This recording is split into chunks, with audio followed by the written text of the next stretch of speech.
CEO Language for Change. CEO Language for Change. And today what I'm going to do is give you 3 tips in that area around how to approach the language or the direction of the language when you're involved in change. And I suppose the reason I'm doing this is because I find that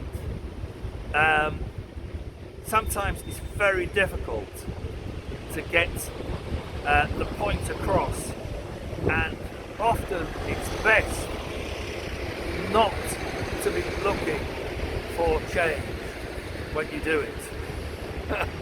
And I'm going to explain myself. So the 3 ideas come from, number 1 comes from NLP meta programs and some work by Roger Bailey called the Lab Profile.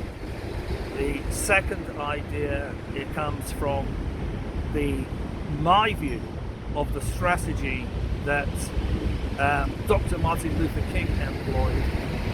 And the third idea, it comes from the field of hypnosis by a psychiatrist called Dr. Milton Erickson. So these are the 3 ideas that I'm going to run through. Now the first is really about language. NLP meta programs. So Roger Bailey did some NLP training in 1979, I think, and in 1980 he devised this. He was a computer man, and he started looking about how he could computerize the work that he was discovering, and he has recently updated his work to Lab Profile 2.0, and it's online, and there are going to be links in the bottom about these 3 people that I'm talking about. So if you want to, you can go ahead and look them up. Now, in Roger Bailey's work, he looked at motivation, and he was trying to work out how best to communicate to people. One of the areas, it's only one of the areas that he looked at was motivation. It's the one that I've chosen to make this point. And he was talking about mental process. The idea is mental processes of the brain. And my idea is, how do people receive information? Not so much what is your idea that you want to communicate, but how do you create the conditions in the idea that you want to communicate so that other people might be receptive to it. And I think this is very important. And there were 4 groups that he identified. You may agree, you may not agree. Just take the information and see whether it's useful. He had people, when you're communicating to people, they will sort their information by sameness. They want things to remain the same. They will sort their information by sameness with exception, which means they predominantly want it to stay the same, but they're open to evolution with exception. The third group was difference. There is a group of people who just want revolution, and nothing else will satisfy them. And there's a 4th group, which is around revolution and evolution. Now, the interesting thing is that 65% in his work, in his research, 65% of people want things to be the same, maybe with some exceptions. So they're looking for evolution. So if you want to pitch an idea, then you have to understand that you want to be saying to them, if you want the 65%, you want to be saying to them, things are going to be the same. Yet, there will be exceptions. Things are going to be the same. 65% are going to relax when you say, and there will be exceptions. And you don't also want to lose those people who want revolution, and so you can say, and part of those exceptions will be in areas that will be completely and totally different. So 65% are saying, I want it to be the same with exception. 20% are saying they want a revolution. There are the two fringes. But if you get those two sentences pitched right, it's not your idea, it's the language that you're using, then 85% of people are going to receive it. And then they can make a decision. 85% of people are going to receive it, and then you can make a decision. So, if you're going to go into if you're going to have some kind of change program, God knows why they call it a change program. It's just a set of objectives that you want to achieve because circumstances are different. But if you're going to have one of those programs, if you're a chief executive, it works to say, now look, 65. This is going to be the same with some differences, and in some areas there's going to be a complete revolution, and you've got 85% of people on board. I think that is a really important piece of information about how other people's mental processes work. Okay, great.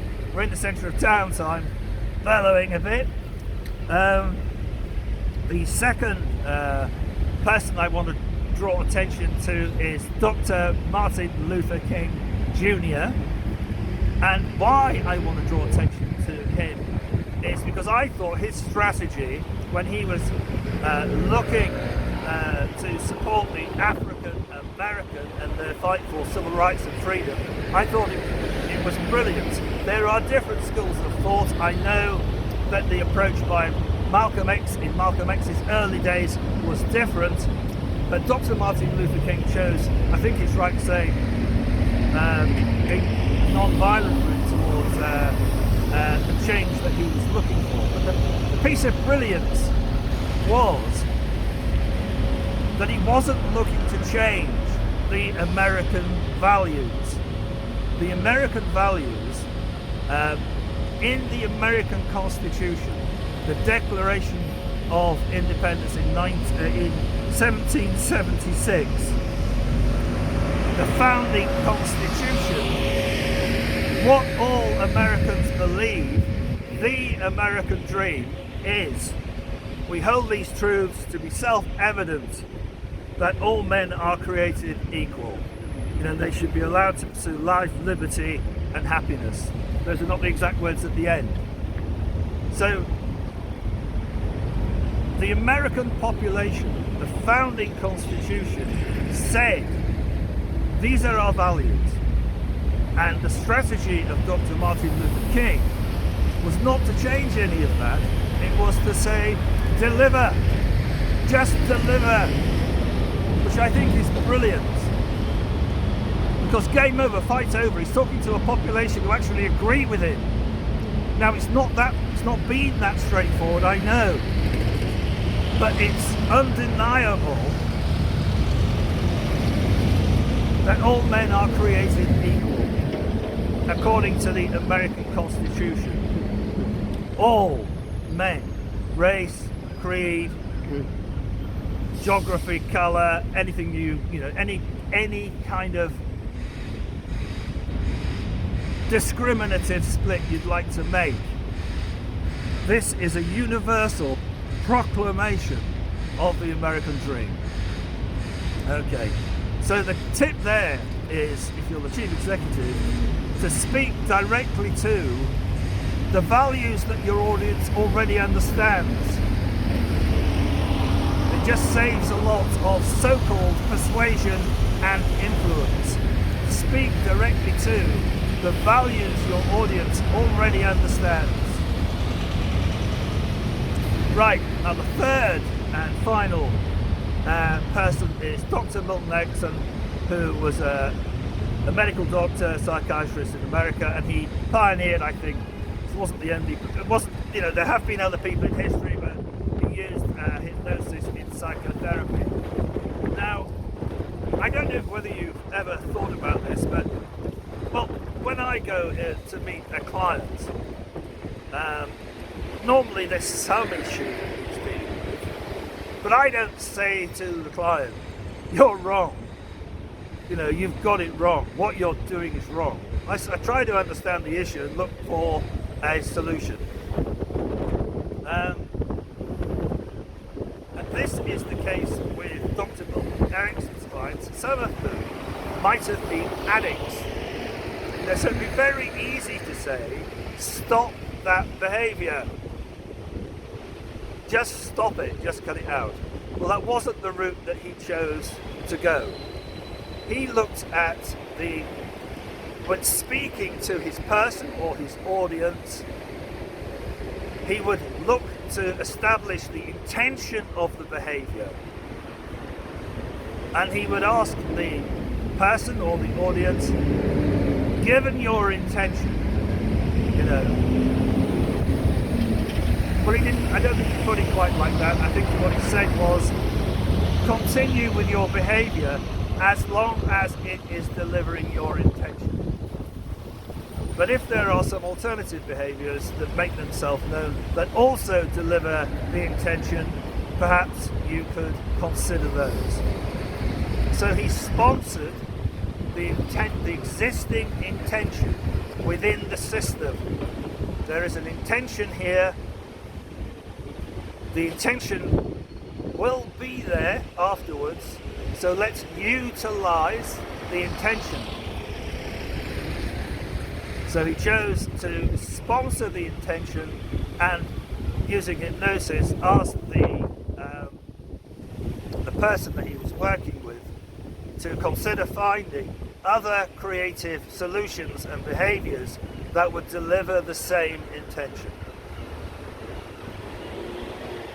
So when I work with my clients, I'm attending to their intention and I sponsor it. It's good. The behaviour that's coming afterwards might not be the best behaviour for the circumstances.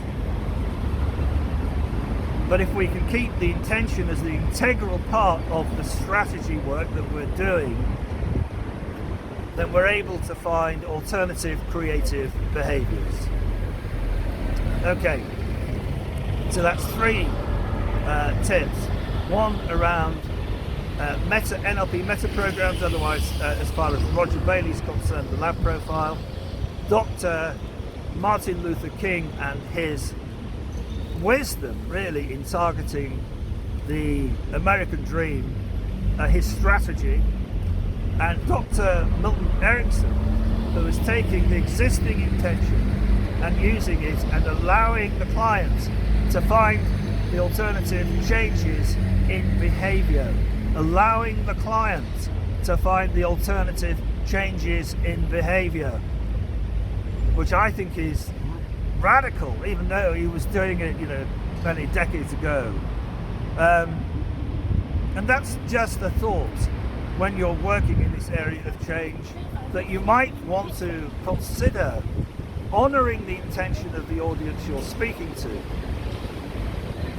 using language that allows them to receive your idea.